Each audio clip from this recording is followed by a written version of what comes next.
Lesbian Detectives. Unsolved cases. She's still missing. Yeah, they haven't found her yet. Well, let's talk about it. They say he vanished without a trace. Could it be a psychotic break or a tragic accident? Police don't know where the body went. Unsolved murders, body still missing. That's unheard. Where's the witness? Lesbian detectives, what's going on? City on high alert, this out the norm. He did what, the who? Man, that ain't real, these crimes ain't true. Then come uncover these theories with us. We live right now, tuning in is a must. Live right now. Lesbian Detectives. Lesbian Detectives. We about to start the show, so get your popcorn ready to go. Pay attention to the message. I present to you the Lesbian Detectives. This is Lesbian Detectives. I'm Sierra. And I'm Elizabeth. And we are here talking about missing and unsolved murder. We are discussing cases that you have forgotten about or never even heard of. So sit back, relax, and let's start this podcast.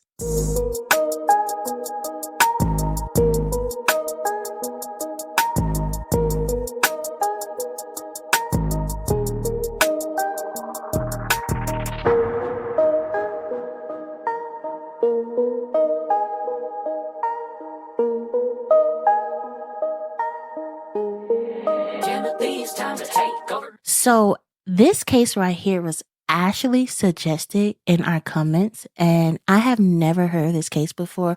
So when I saw it, I was like, let me look into it. And when I looked into it, I was like, wow.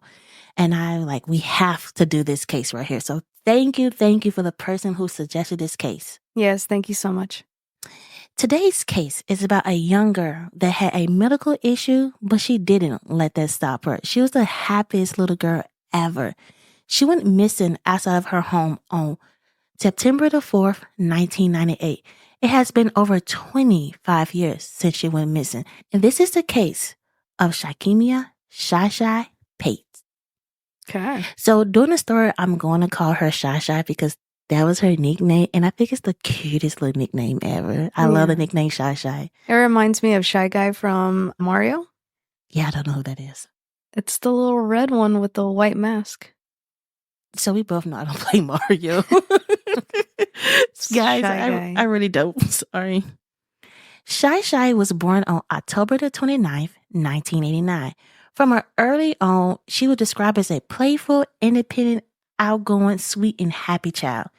She had just started the 3rd grade at Unadilla Elementary School. Shy is a tough little girl. She has severe asthma, and at this time, she required at-home treatment. Okay. Shy suffered multiple medical conditions. One of her kidneys was undeveloped from birth. She had a weak bladder. A week prior to her disappearance, she had an asthma attack that landed her in a hospital. I think the weak bladder comes with age, though, because I had a strong bladder, and now it's like with age, you notice the differences. Once you have a child, like you sneeze, this is over with. Like you know that you're old when you get up at night and have to go to use the restroom. Yeah, for real. I didn't have that problem whenever I was younger, but TMI, I'm sorry, guys. In 1998, because of her bladder problem, Shy had to wear a pillow, which was designed for potty training. Otherwise, she would have to go to the bathroom every 10 to 15 minutes. Wow. She was often fatigued, and she had to wear a leg brace due to her displaced kneecap. Despite all of this, she was a happy little girl. She didn't let that get her down. Good. And that's one thing I feel like I would take from her from this case is like, she had all these issues, but she didn't care. She didn't let it stop her. And when I read her story and I saw that, I was like, man, I be complaining about the smallest thing. But this little girl, she didn't complain. She was a fighter for sure. Right. The family lived across the street from the Roxy Club, a nightclub where people often spend their time on the porch drinking and playing games. The Roxy Club tended to bring a rougher crowd. Okay. Ooh.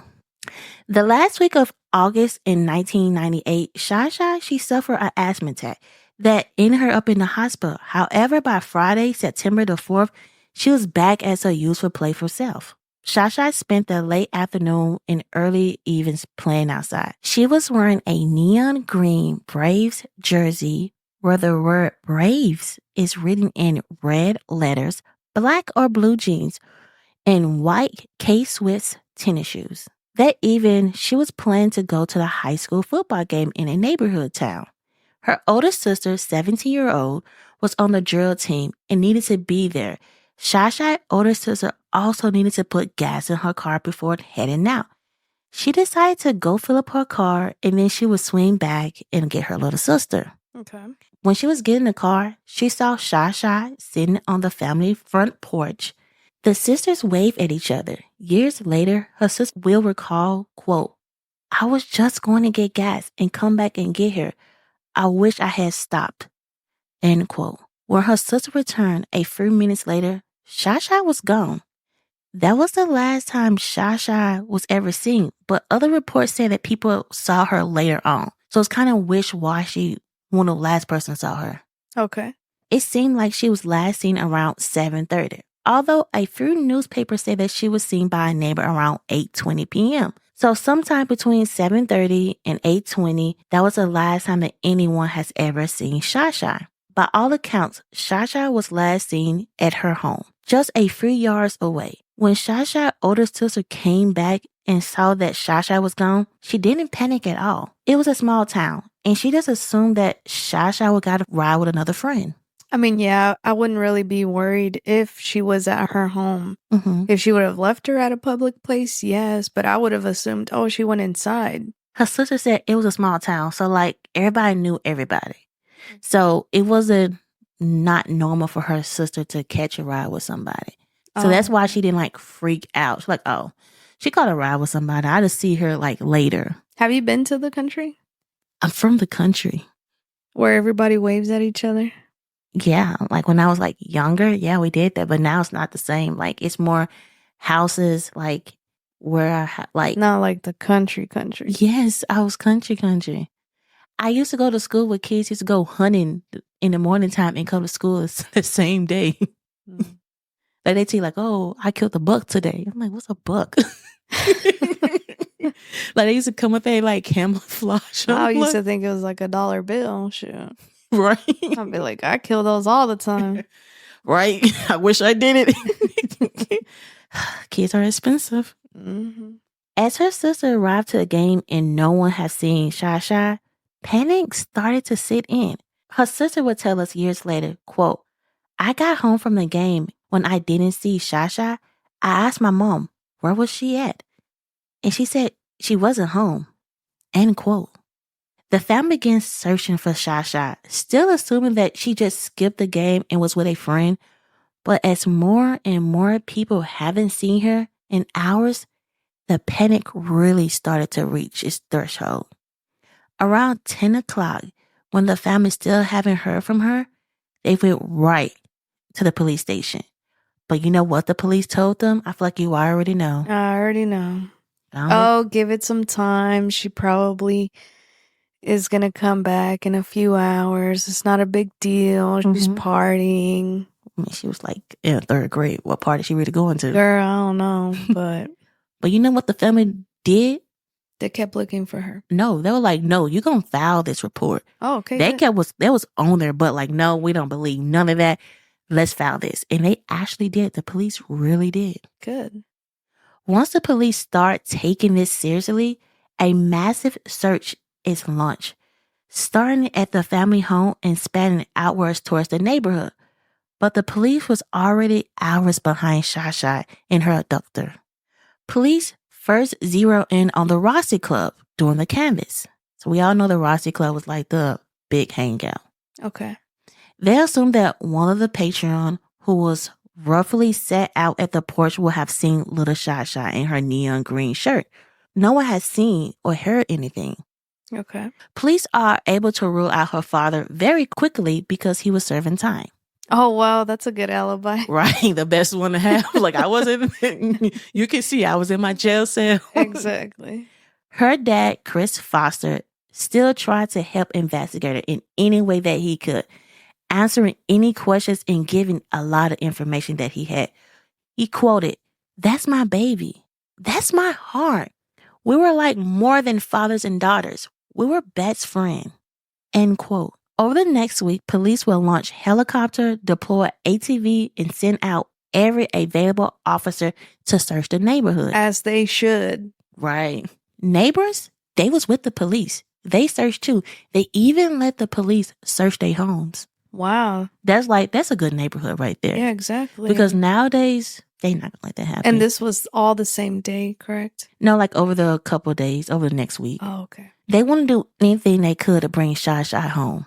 The FBI got involved quickly in this case, and quickly they searched for Shy Shy. It became the largest search in their county history. Neighbors in her elementary school tied pink ribbons to the trees in the doors to show support to her family and friends. Aww. To this day, Veronica, Shy Shy's mother, has a pink ribbon hanging on the door. By September 11, 1998, Shy Shy has been missing for a week at this point. A $15,000 reward has been offered for information leading to her safe return home.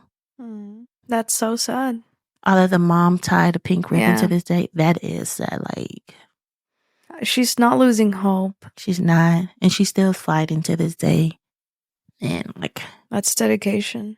I don't even know how she could do it. Like, that's, whew. As a mother, I give her a round of applause. The sheriff department said, "We've been down every road and even every dirt road. We walked back into the woods, searched there, but we still didn't find anything. We never seen anything like this."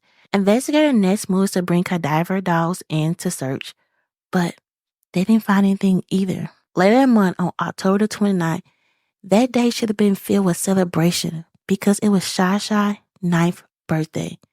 It's another painful memory that time is moving on, and each day is another day without their precious daughter and sister. After those first weeks of investigation, leads begin to dry up on the case. Investigators are pulled off until only a few remain. Oh, man. I thank the Lord every day that we haven't got a phone call telling us that she been found dead. I feel in my heart that she's still alive. The investigator revealed that they haven't got any tips on Shy Shy case in years. Wow. So somebody from Las Vegas called the police department and said that in a nearby apartment, a man moved in with a little girl that looked just like Shy Shy. But after police investigate, it wasn't her. A few years later, a farmer called police saying that he found a suspicious mount at the edge of his land. He thought it could be a grave, that it could be Shy Shy. When the police started digging, all they found was yard red clay. That was the last tip that the police has ever gotten on this case. That's crazy. How everybody was coming forward, even the smallest things, which are greatly appreciated. Mm-hmm. But there was so much unity in this community, and all they were trying to do was try and get Shy Shy home. Mm-hmm. One plausible suspect was a neighbor. His name was Kendrick. He was 18 years old when Shy Shy went missing. He was a friend of the family and once was one of the last people to see her before she went missing. As a middle school student in 1994, Kendrick had pleaded guilty to raping a classmate. Oh, wow. In 2001, at the age of 20, he was charged in multiple counts of rape, kidnap, and burglary. Why was he not in jail? So, I don't know if y'all heard of Murder with My Husband. It was one of her recent cases that she covered. They could have been solved the case. Like, this man, he raped a young child, was a teenager, and then they let him go. And then he went on and did other crimes, burglary. He beat and harassed his wife and went on like for years. It took a long time to get him. And they finally got him. They barely charged this man. And then he got back out of jail. That's what I'm saying. They get the person and oh no, I'm not going to charge him. Or they let him go completely. Or they get a maximum of 2 or 3 years or good time served. I believe they need to take rapes more seriously. Mm-hmm. The length of time that they're serving compared to the crime, I feel like is not enough. Actually, there is one state, I believe I read, I'm not sure which state, but they're wanting to castrate anyone who rapes. And I'm sorry, but to me, like, that is one of the, it's just as bad as killing, because you're taking, it's almost like you're taking their life, but in a different way, because you change it in such a drastic way. It's trauma that they have to live with for the rest of their lives, especially if they're kids. Like, no one should ever experience rape, or nobody's entitled to take anybody else's life. Right. And I agree. I feel like something else that people really need to take serious, the police, is stalking. Yes. Because the woman they will tell you, like, until he do something illegal, we can't do nothing about it. And that's so sad, because a lot of women, I'm going to say, and men too, they get killed by their stalker. And then you see all these paperwork that they got, like, hey, he did this, he did this, he did this.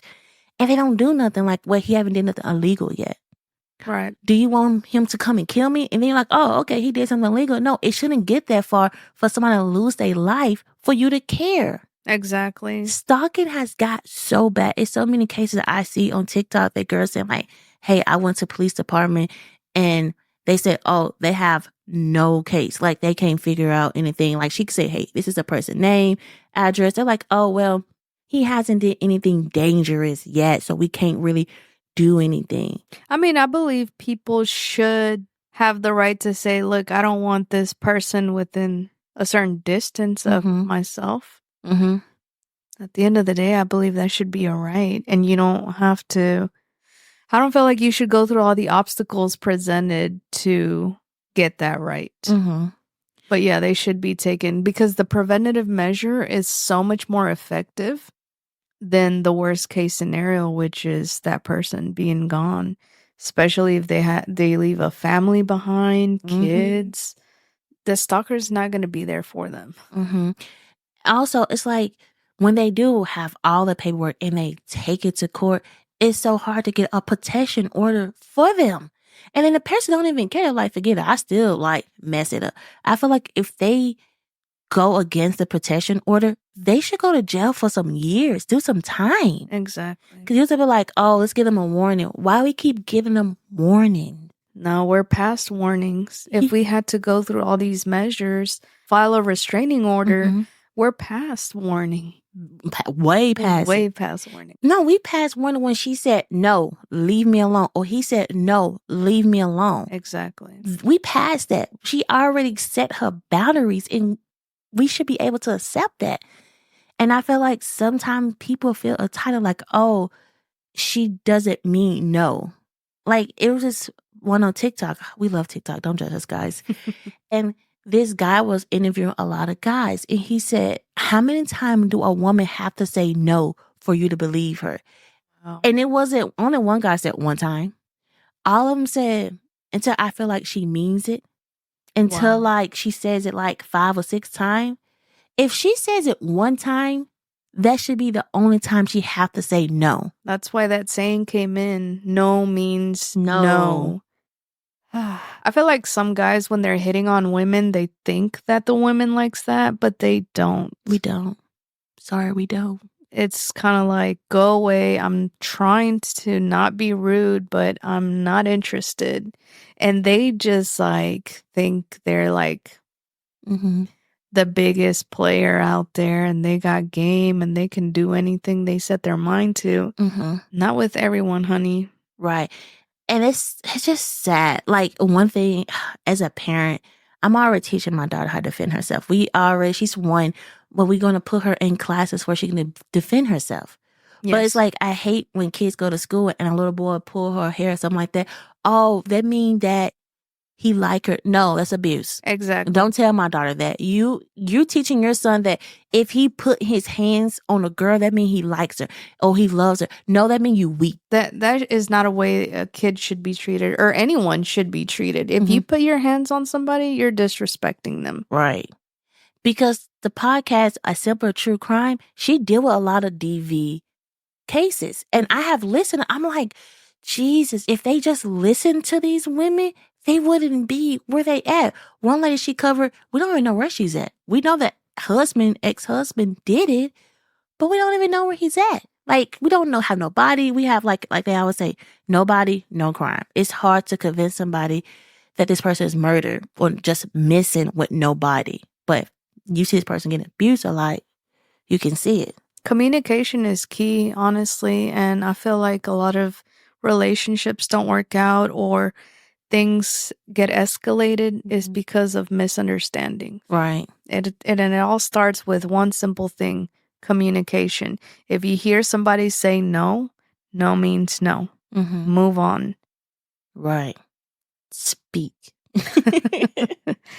I mean, sorry for the long delay, guys. I mean, we feel very passionate about because stuff like this. We know a lot of people that goes through stalking and DV. Not a lot of people, I don't want to say that, but we know people, personally, me, I know people that went through stalking and DV. Oh, wow. So it's sensitive subject for us. You have to set your deal breakers. Mm-hmm. When you start a relationship, maybe we should start a relationship podcast. Right. When you start a relationship, set your boundaries, set your deal breakers. Mm-hmm. For you, I set mine, which were no cheating and do not put your hands on me. Right. And none of it has happened, so we're still together. I forgot mine. But it's like something my grandmama told me, and I would teach my child this, and I hope she teach her kids this. Shout out to grandma. Shout out grandmama. She said, if a man is play fighting with you, or he like do something a certain way that you don't like, or hit you, she said, hit his ass back. That's what she told me. Hit him back and hit him harder to show him like, don't put your hands on me. I'm not weak. And that will show that man like, oh, I can't do that, because he play fighting with you, hitting you. You're like, oh, okay. She's not doing nothing. He's testing you. But or she, you know, okay, because they're testing you. So it's showing them that you're not weak. Like, you have, strength. Yeah, you're setting your boundaries. And I did that in a relationship. This person put their hands, like, try to, like, play fight with me. I punched them. And have they ever put their hands on me again? They're like, oh, like, I didn't mean, like, why you do that? I didn't mean like that. We shouldn't play fight. Because in our relationship, we don't play fight. We do not play fight. I told her right up, that was my boundaries. Play fighting. Because I feel like play fighting can lead to a serious fight. And I don't want that. Right. So, sorry for the long thing. I'll put a time on here for you guys so you can skip ahead, but I hope you don't skip ahead my wife has ADHD and I sometimes go down the rabbit hole with her. As a middle school student in 1994, Kendrick pled guilty for raping a classmate.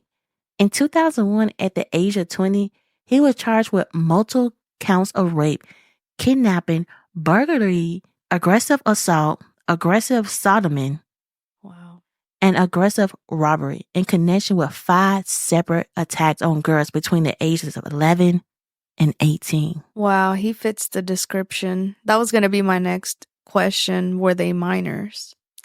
3 was actually rape and 2 was actually attempted rape. Wow. And most of the attack, Kendrick would enter the victim home via a window during the night and kidnap, sexual assault them.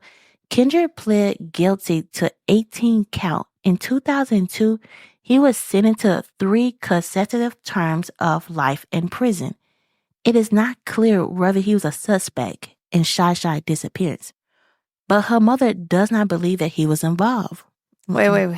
Did I hear you right? Shy's mother didn't think it was him? She didn't believe it was him at all. Why? What was her understanding? I don't know. She just said she doesn't believe it was him. She knew him? She knew him. He was a neighborhood friend. He was a friend of the family. Oh, God. Okay.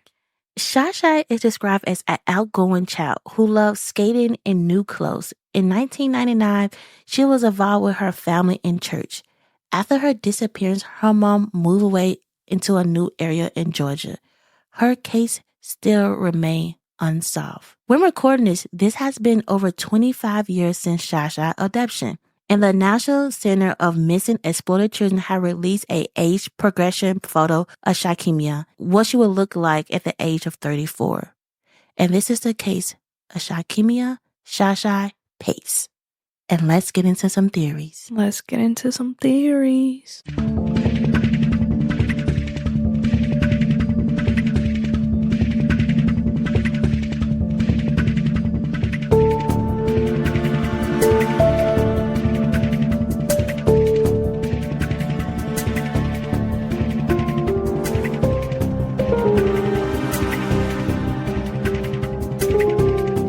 So, you or me? Who going first? I'll go first. I have a question. Okay. Did the police interview him? No, I have not seen it. He's the only one that fits the description. Yes. And okay, I'm shouting out the person. I got my phone out. I'm shouting the person out that got this case. Is Geeks Too Funny. Nice. So I'm shouting you out for this case because this case was amazing. You asked for another case, and that's on this way too. Thank you. When I read this case, I never heard it. It doesn't seem like a lot of people know about this case. So, I mean, I did it. So, and I love true crime. So it's like a shock for me too. Yeah. When I heard about him, because I listened to a couple podcasts and nobody really brought him up. But when I was doing my research, when I saw that, I was like, hold up. You telling me that he already was raping in middle school?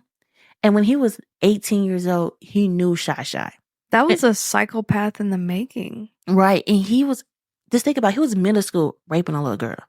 Yeah. And then when he turned 20, he did all those rapes. You telling me that he stopped from middle school to 20? No, and he was 18 years old when he knew Shy. And then that's when her sister said this line. She said her sister would have went with somebody she know.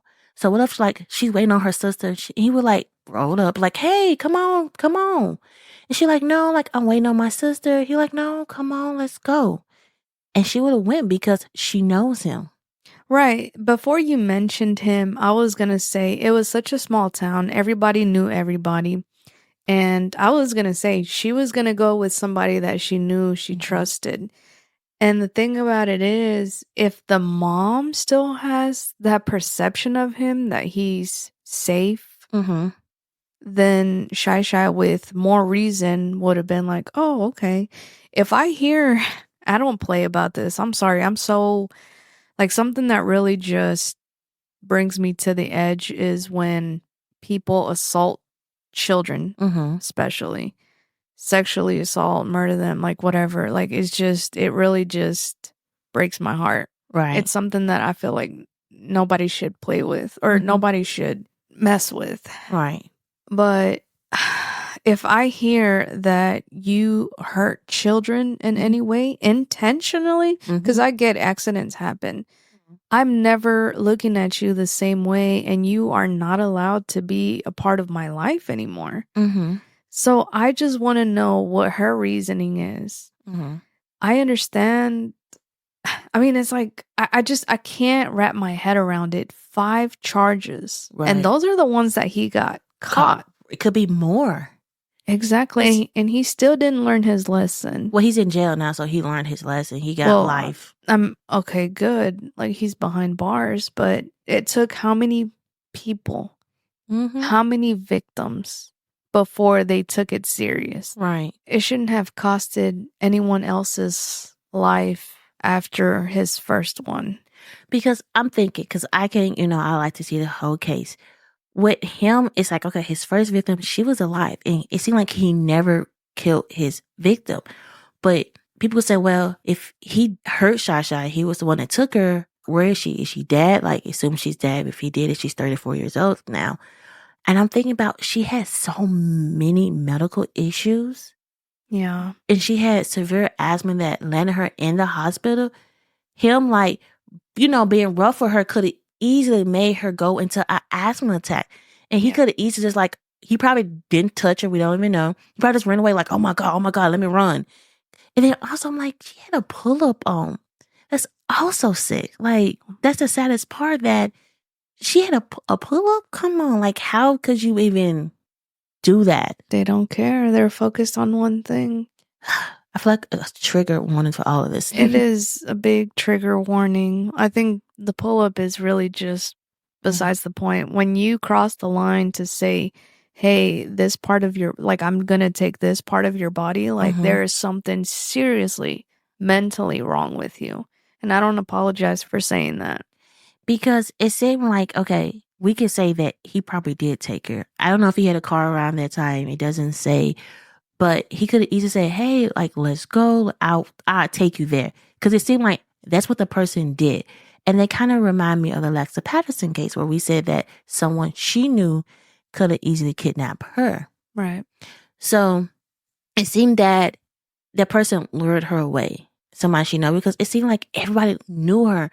But I was wondering, the police were talking to so many people in the neighborhood.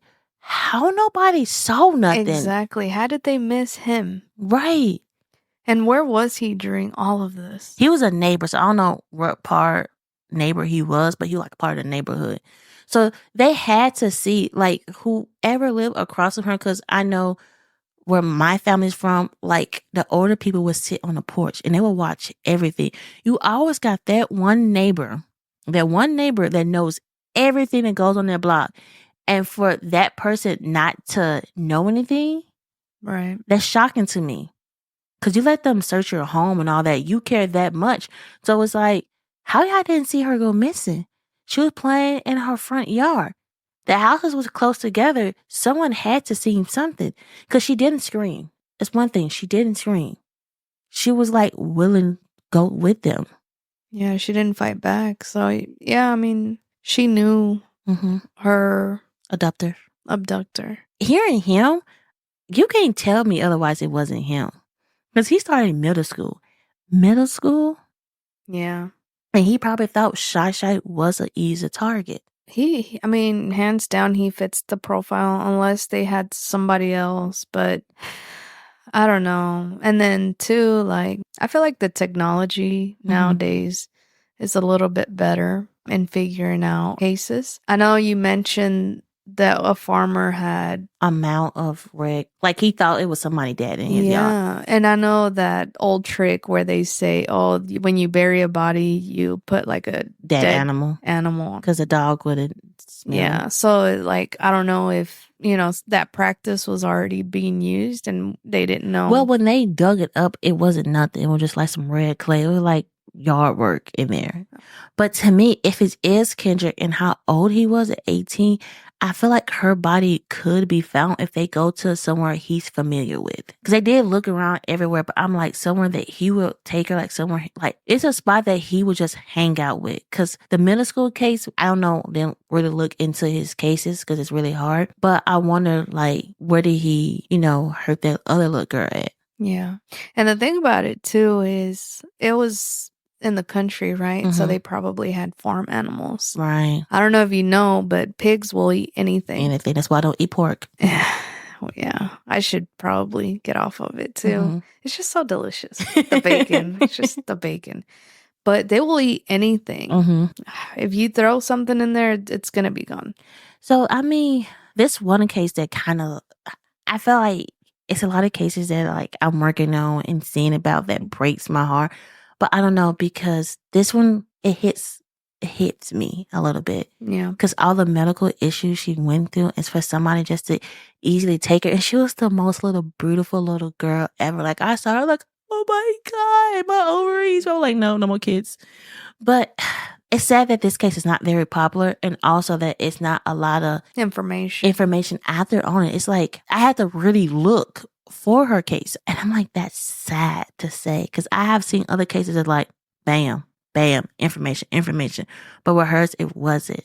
So hopefully this episode can bring more light to her case to reopen it and try to look at him, because sometimes police can go back at Kendrick. Even though he's in jail for life, they can say, hey, we won't charge you. Just tell us where the body at. Try to negotiate with him a little bit. Yeah, bring some kind of justice. Like, obviously you can't reverse what happened, but you can at least give some kind of closure. Yes. You can bring some kind of closure to the family.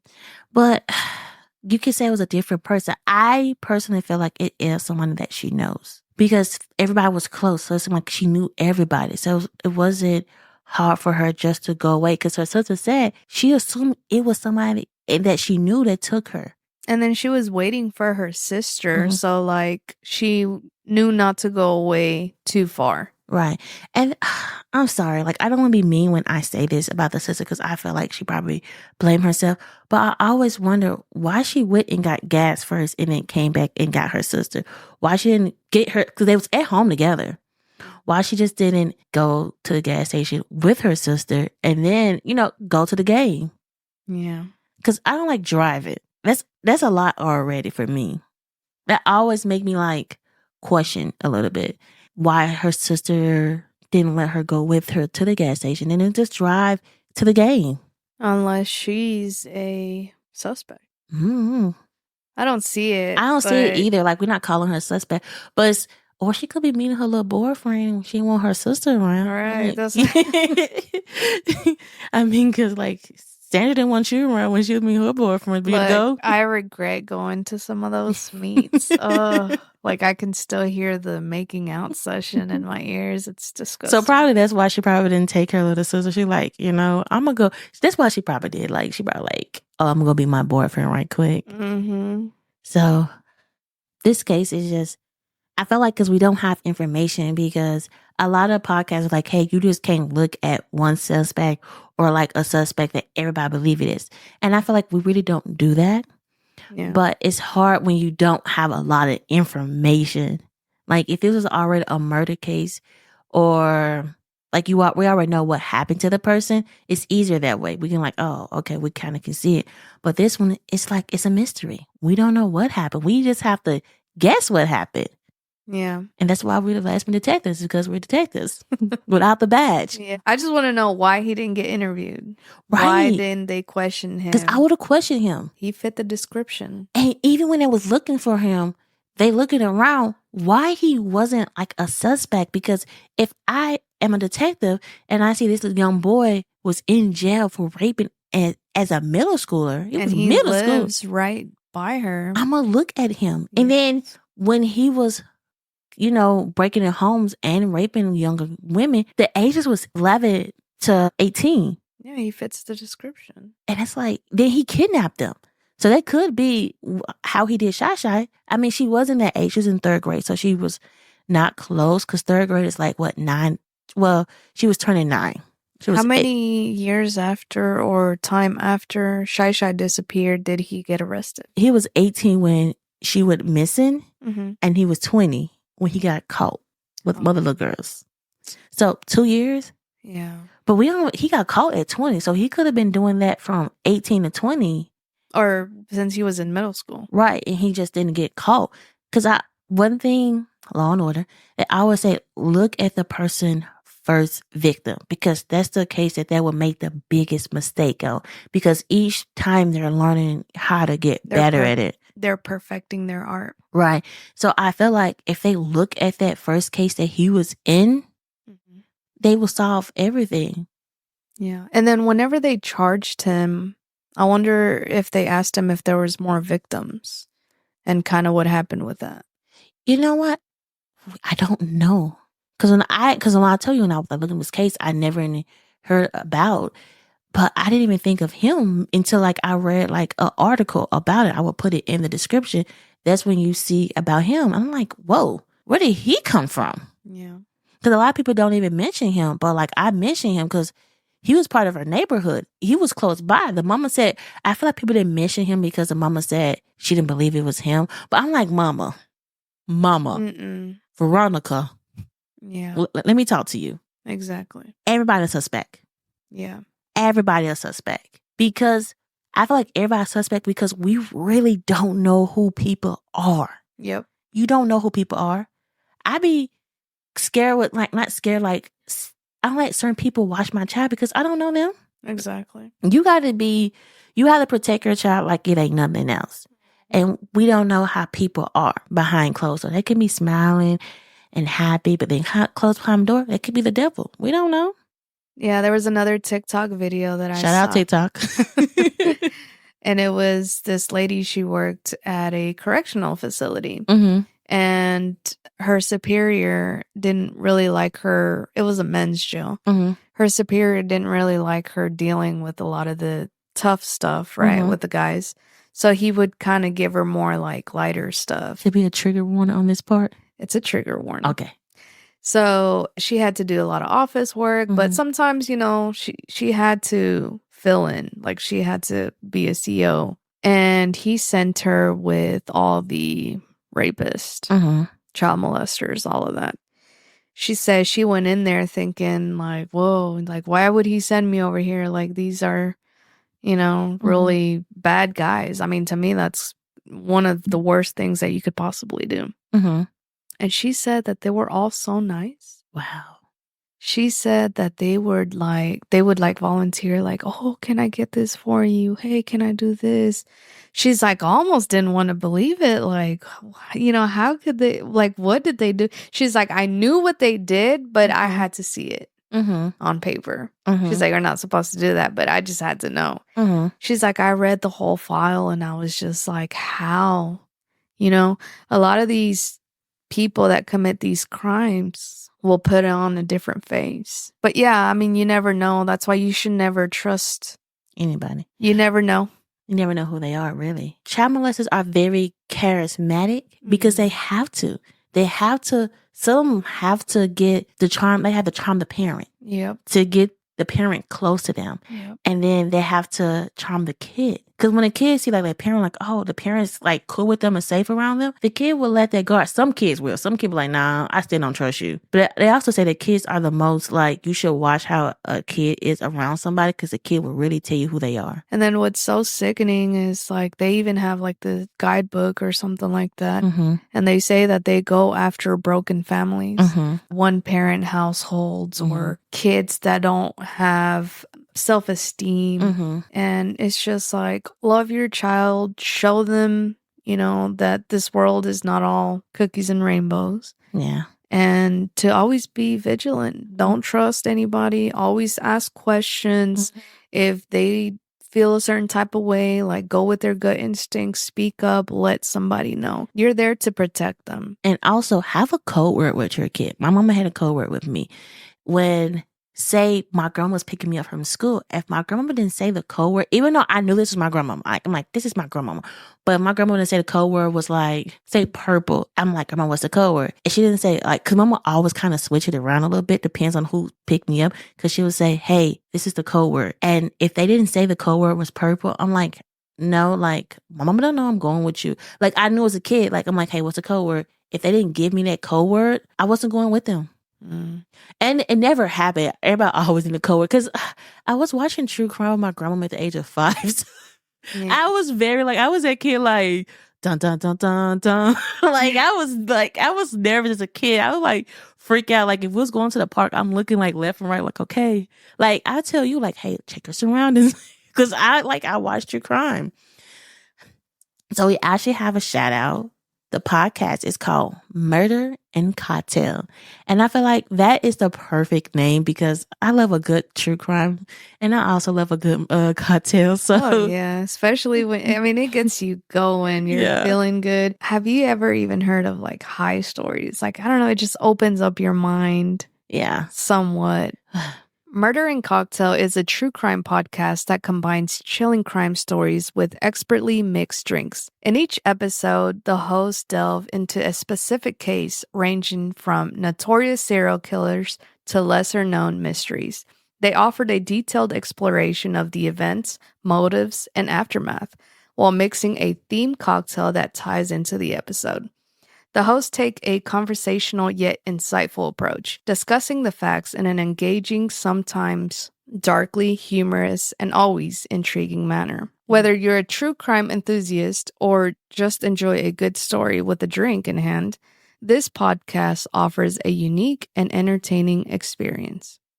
And I love this podcast, guys. Murder with Cocktail, and you making me a drink too? Throw a little steak dinner in there too. Right. And we already know my favorite drink is lemon drop martini, guys. My mom friend got me into it. I love them. So please check out Murder and Cocktail. Tell them Sierra and Liz sent you.